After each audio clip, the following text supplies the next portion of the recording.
Welcome to the video on Lycidas by John Milton. This video covers sessions 6, 7 and 8. When we speak about Milton, we have to speak about epic poetry because he is the only poet in English language to complete an epic poem. Wordsworth, Keats, Spencer tried to write an epic poem but could not complete the epic poem. Epic poem is a very long poem and very difficult to write for all the writers. If you take any language, the world literature, only a few writers could complete an epic poem. There are many definitions of epic poem or heroic poem, but the one given by Immature Brahms seems to be comprehensive. An epic poem is a long verse narrative and a serious subject, told in a formal and elevated style and centered on heroic or quasi-divine figure on whose actions depends the fate of a tribe, a nation, or in the case of John Milton's Paradise Lost, the human race. There are two kinds of epic poems. First one, the traditional epics. It is also known as folk epics or primary epics. The second one, literary epics. Traditional epics. Which are called traditional epics. The traditional epics were written version of what had originally been oral poems about the deeds of a tribal or national hero during the warlike age. For example, Iliad and Odyssey that Greeks ascribed to Homer, Anglo-Saxon Beowulf, the French chanson de Roland, the Spanish Poema del Cid, the German Nibelung and Lied. Literary epics. The literary epics were written by individual writers deliberately imitating the traditional or folk epics. The folk epics become the base for literary epics. Virgil's poem Aeneid is one such poem written by individual poet. Homer's Iliad and Odyssey are very popular amongst literary epics. There are many conventions of epic poetry. They are the narrator begins the poem stating the theme and invoking favorite deity to inspire him in his great undertaking. This happens in many countries while writing a poem, while writing any epic poem. The poet tries to pray the god to give him strength to complete the poem without much difficulty. The invoking in the Paradise Lost can be seen in first 49 lines. The second one, the narrative starts in the middle of the action at a critical point. The Paradise Lost begins with fallen angels in hell determined to take revenge against God. The poem begins in the middle of the action, in the middle of the story, which is a very crucial point of the story.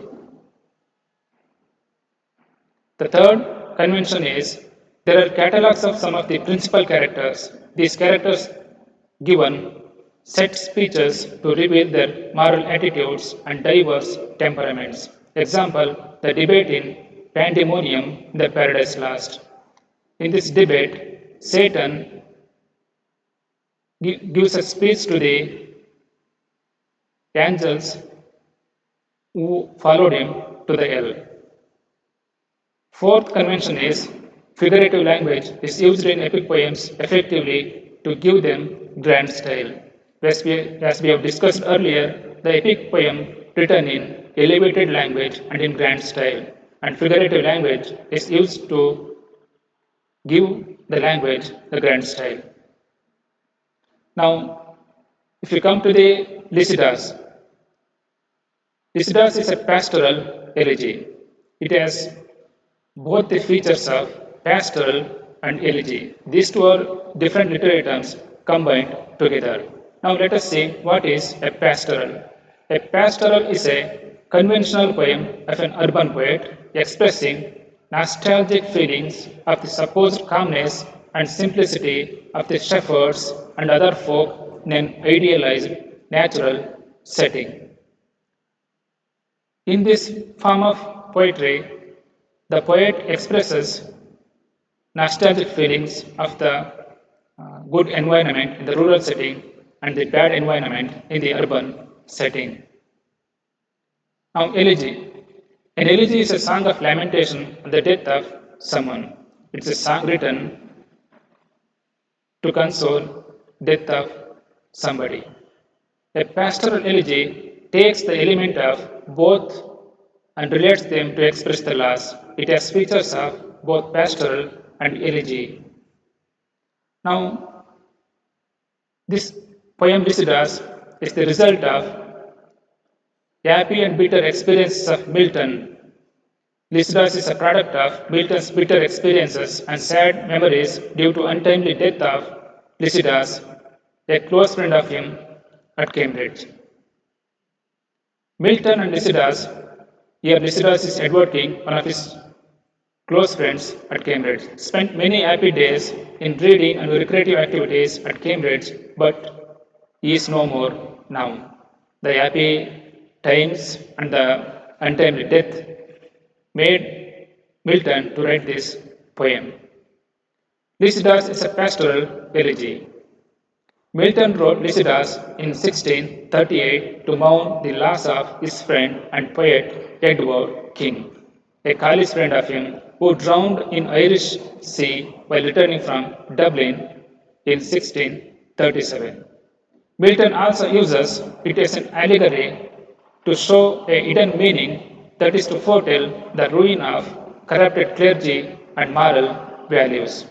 Here, Milton speaks about the death of his friend as well as the sad condition of clergy and Protestant church and moral values.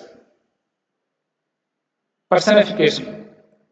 In the poem Lycidas, personifying the nature to mourn the passing of Lycidas, Milton uses figurative language to compare Eros' obliteration by death, nature's cruel method in sending caterpillar to kill the rose. Personifying is one of the methods used in the poem.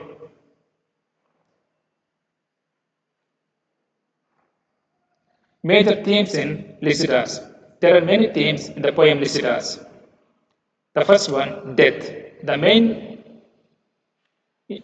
intention of writing Lycidas is the death of Edward King, a college friend of Milton who drowned in Irish Sea. Another theme is rebirth. In the end, Milton says, King is not dead, but is in heaven now after divine judgment. The third theme is corruption.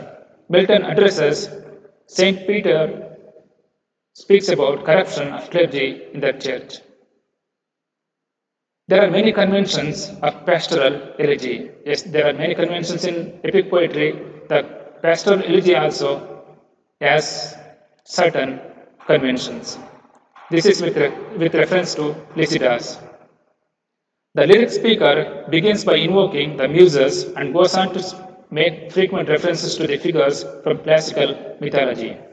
This poem, Lycidas, begins with the invocation to the muses. The second feature is all nature is mourning the death of shepherd.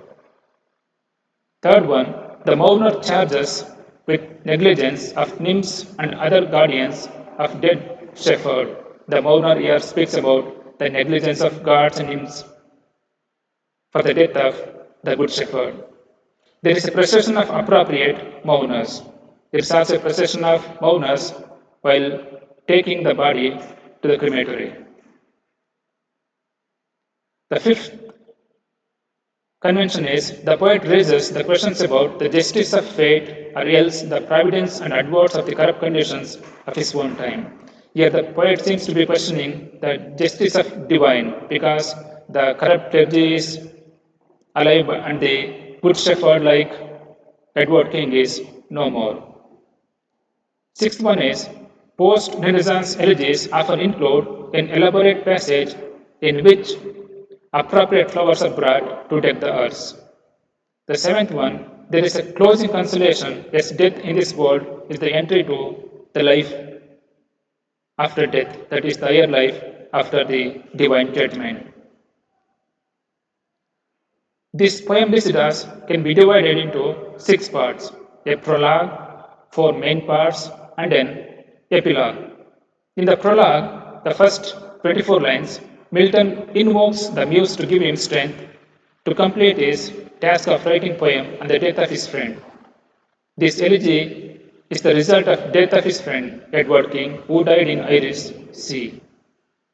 His bitter experiences and sad memories find expression in this poem. The second part, lines 25 to 84, is primarily concerned with the happy times the poet and Lycidas spent at Cambridge.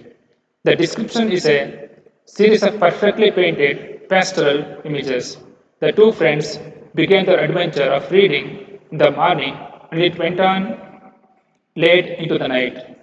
They had also time for recreative activities, but soon the account goes back melancholic with the realization that Lycidas is no more and is only the past. The third part of the poem begins with the poet returning to wavy pastoral images, and he indulges in delineation of a procession of mourners lamenting the death of Lycidas.